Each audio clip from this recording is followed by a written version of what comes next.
Aquarius, hi. So this is going to be a reading for the month of December 2023, and I'll do the reading for you and then I'll close it off with a oracle card. And these are general readings, so they may not resonate for all of you. If they do, there is an extended at the end of the video. You can check out the link for that in the description box below if you want. Too many cooks in the kitchen here with those. Oh, come on. You really want me to? Okay.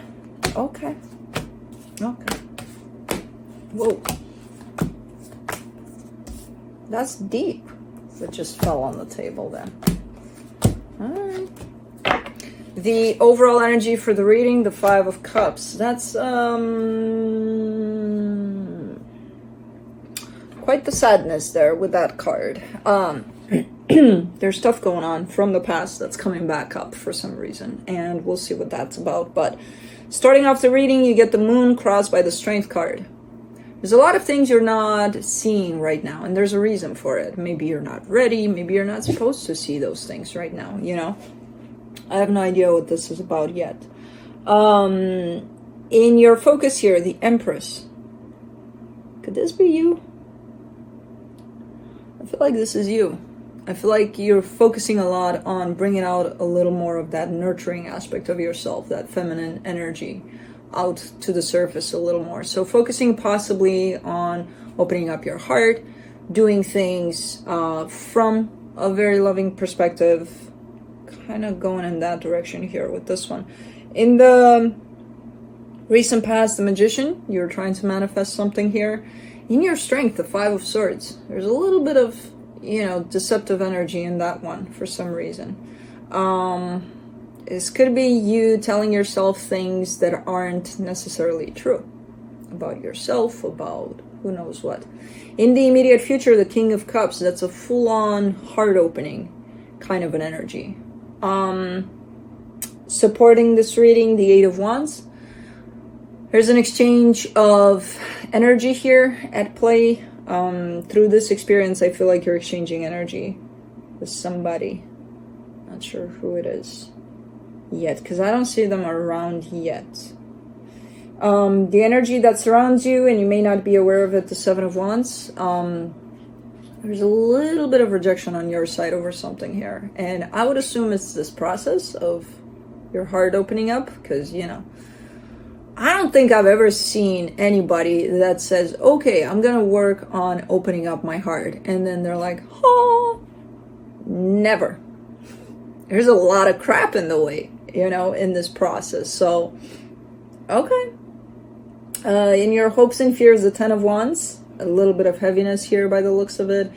And for the potential outcome, the Nine of Wands. There's still heaviness, there's still defensiveness, there's still rejection here, but it's dimming down a little bit, you know, so let's see what we got. Let's clarify. Let me do the Five of Cups.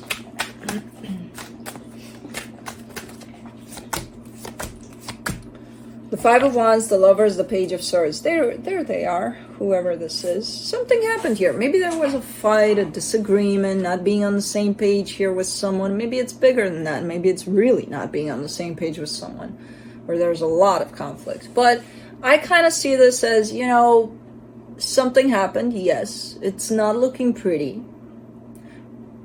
But I feel like you're trying to come out of it in the sense of maybe you had a fight and you're trying to, okay, you know, let's work on it, or, you know, things like that. It's a very meaningful connection here by the looks of it, and you are making steps, small steps, in the direction of resolving this, but still, there's some steps in there for this one. Let's do the Moon. The Death card, the Five of Pentacles, the Eight of Swords. Ooh! I did not think that the Moon would hide that. There's a deep abandonment wound in there. That's creating a lot of issues right now. You know, there's a lot of overthinking because of this situation, because of this fear that's kind of at play, I'm assuming. And it just creates a whole lot of overthinking and a whole lot of stressing. possibly about that situation. So let's say things started from a place of, you know, we started to argue a lot more or something like that. And then the way you perceive that may be quite amplified because this fear is at play. That could be something that's going on, but the fear is not revealing itself. It's deep down within yourself, which is telling me it's a very subtle way of kind of sneaking in here, where you don't even see it, you don't even acknowledge it, you don't even know you're functioning from the premises of this fear, you know?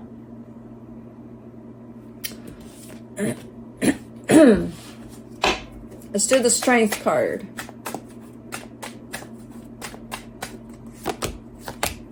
The Temperance card, the Moon, the Fool. Interesting. Because you managed to overcome this fear over and over again. You don't even know you did it. My God, everything shows up with this Moon at play here.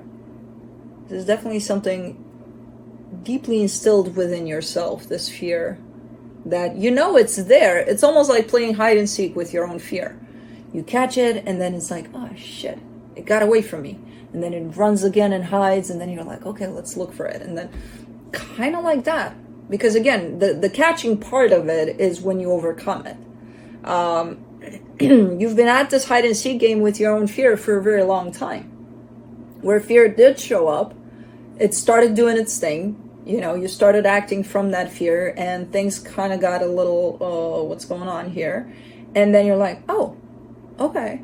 And then you start and go and look for it, and you find it. And that's the place where, okay, fear is not taking over anymore because I found it. It's like, I got this, you know? So think of it as a hide and seek game with your own fear here, which at times can be fun, especially when you do find it, but when you don't and you look for it and it's like your whole life is being ran by that freaking energy of what the fuck is going on here, it's not fun anymore. It's not going to be fun, you know? So, okay, it's your own game of hide and seek with your own fear here by the looks of it. Let's do the Empress. In your focus, the Hierophant, the Eight of Cups, the Three of Wands. This is a very important connection to you. I don't know who this is to you. I'm getting a lot of like a mother figure kind of a thing. It could be romantic, but I'm getting that sense of really opening up that door to the mother figure. But you've been disconnected from it for quite a while. It could be even yours. It could be your energy. You know, man, it's a big one. You've been at a distance from it for a very long time, in terms of disconnected from it, not feeling it, you know. Let's do the Magician. And I kind of get the sense that you're starting to realize that. For the Magician in the recent past, you get the Justice card, the Page of Cups, the Seven of Swords. This is kind of a typical human trait, where we manifest love and then when it shows up, we run away from it, basically.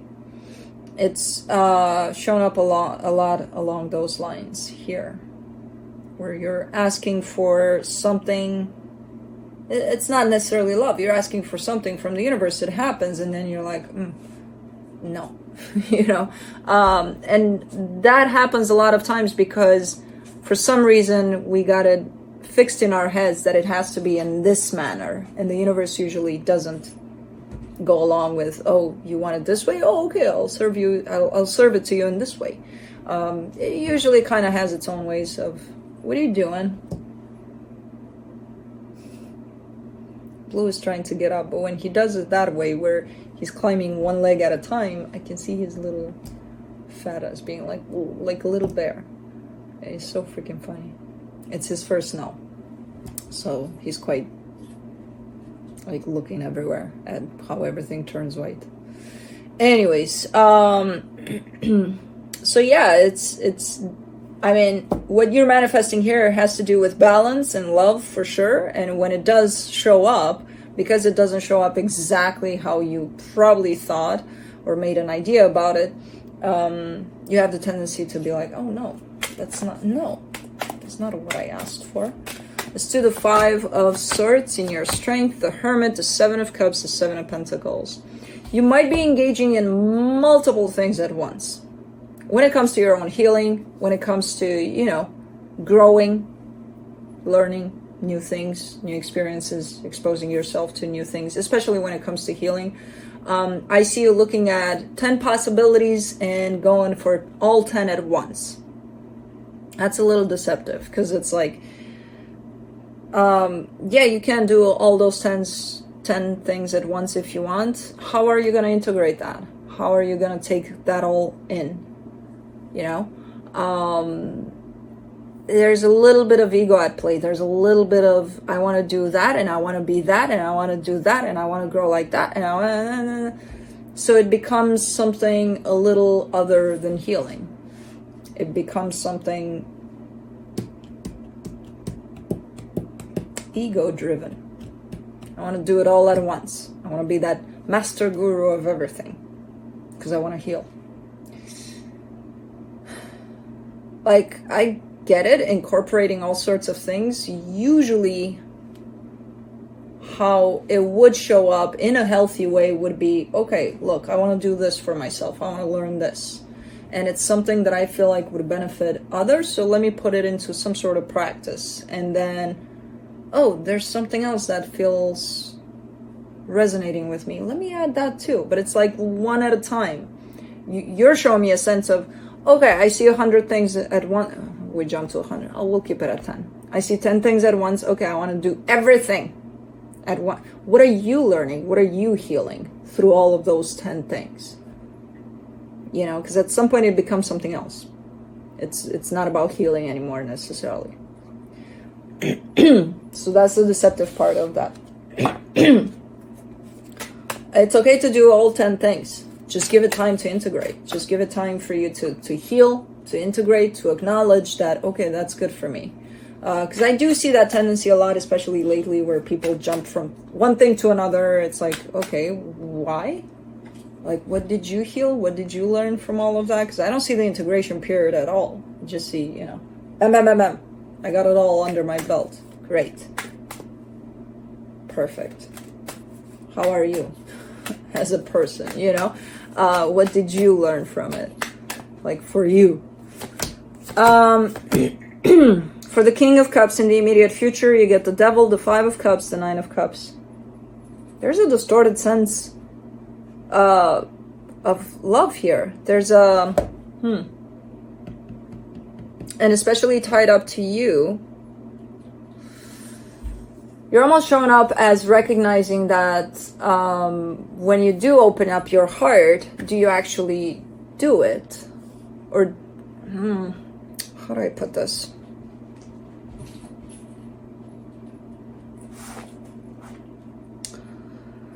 There's a little bit of distortion there in the way of your heart opening up. And you're showing me with that a sense of, oh, I feel good. Something makes me feel good in the moment. That means my heart is open. Like my heart is open fully. And I'm experiencing this whole heart openness kind of an energy. There's something tied up to self-love in there where there's distortion in the way. What the hell is this reading? There's a lot of showing up for the world, not showing up for yourself in it. And I feel like things like that are going to be revealed for you slowly but surely, one at a time. You know, where it's like, okay, you're doing that, you're opening up your heart, you're looking at 10 things and starting to work with them, and all of accumulated kinds of things, which is at the end of all of that, where are you at? It feels like I'm losing you through all of that, you know?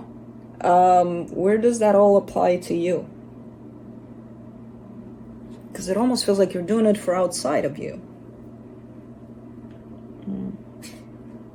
Let me do the Eight of Wands.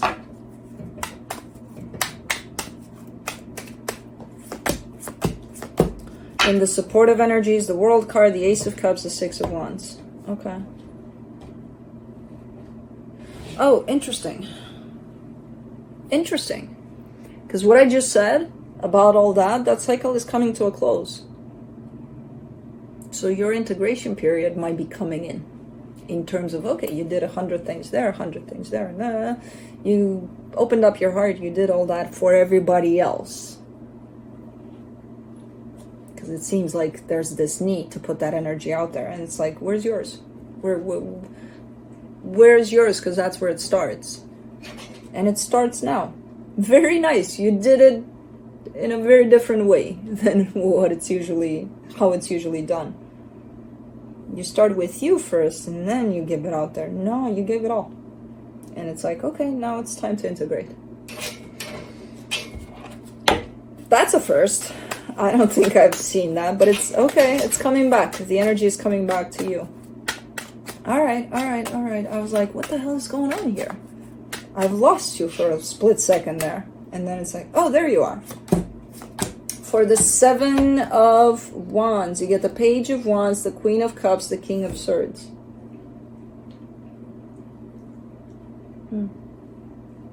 You're quite, it feels like it's a lifestyle that you created or something, you know, where, yeah, you can engage in all sorts of things. You can have a lot of things under your belt.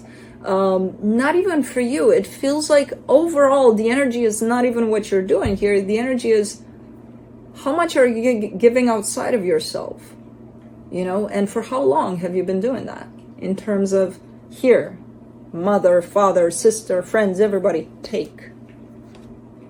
Where's your turn? It feels like it's coming. You're so used to not doing that. So it's not even about putting yourself first. It's about where are you in all of this. Find yourself first to put yourself first, you know. You lost yourself a little bit in putting all of this energy outside of yourself. And you forgot about yourself meanwhile. But you've been doing it for so long that you don't even know what that is anymore. You know, to bring it back home, to bring it back to you. And it's here. It's definitely here and available. And you are making very small steps into starting to do that. But overall, you're still so very used to this concept of doing it all for, mostly for outside of yourself, that it's going to be a struggle to bring it back home. Let's do the 10 of Wands in your hopes and fears. The 7 of Wands, the King of Pentacles, the Knight of Cups. Because it may have felt, you may have convinced yourself that it's all selfish to do that. You have to do it for others all the time. You may have convinced yourself of that, which is not true. And you're finally starting to slowly but surely step into the position of doing it for yourself first. It's feeling really good. And at some point, it's like, it's so difficult and I'm struggling so hard with this concept of bringing it back to me and doing my own work and my own integration and not for others. And it's so hard going against that fuck it. You know, at some point, you're going to get to the fuck it position. And it's going to feel good. Because that's the point of all of it. You know, I understand your struggle and I understand your rejection over this concept of doing it for you first, especially if you've been doing it so long for outside of you. But man, it feels good when you actually get to that fuck it position. You're like, okay, feels good because you got so much. You've done so much for outside of yourself that's a lot of energy. You bring just a little bit of that in, you're like, feels so good, you know. Let it sink in, and you're golden here. Let's do the 9 of Wands in the potential outcome. The Chariot, the 2 of Pentacles, the 4 of Swords. Yeah, you're going to need some downtime. You're definitely going to need some integration here for all of this. Because it's going to feel like an avalanche of energy coming through. Because through all of this, you probably thought you're doing it for yourself. You're feeling good. You're feeling happy.